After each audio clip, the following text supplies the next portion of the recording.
Name of Father, Son, Holy Spirit, and God. Amen.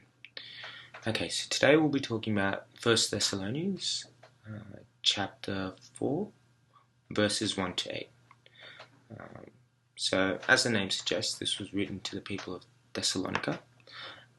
And these people were people that actually adopted the Christian faith really, really well. They're actually good Christians. And St. Paul actually commends them a few times in the first 3 chapters. And in this chapter, he starts by saying, you've done well, but don't stop there. Keep going. Abound more and more. And that's how a Christian life should be. There's never a finish line. It's a continual journey towards becoming closer and closer to the image and likeness of Christ. He then talks about how they can reach that. And he talks about the area of sexual purity and sexual immorality. And he emphasizes that sexuality should be used in the way that God intended it to be used for when he created us. In verse 4, he says that each of you should know how to possess his own vessel in sanctification and honor. And then he speaks about how it shouldn't be used. In verse 5, not in passion of lust like the Gentiles who do not know God. Now, it was quite interesting that St. Paul used the words sanctification and honor. And even in verse 7, he uses the word holiness for people that are sexually pure.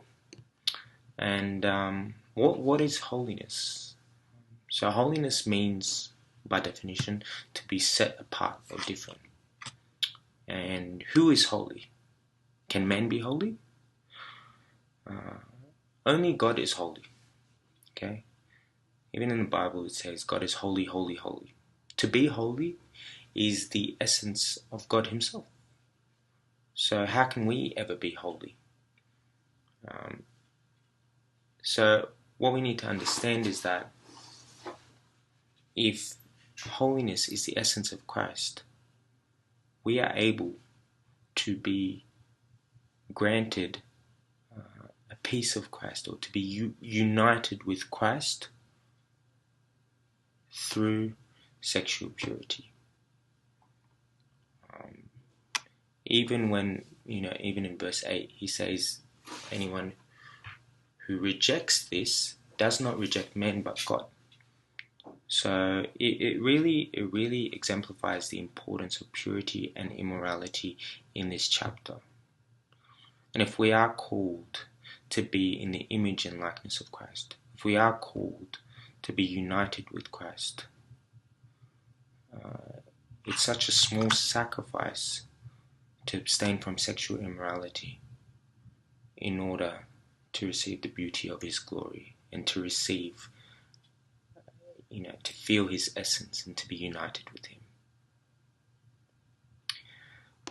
Glory to God forever, amen.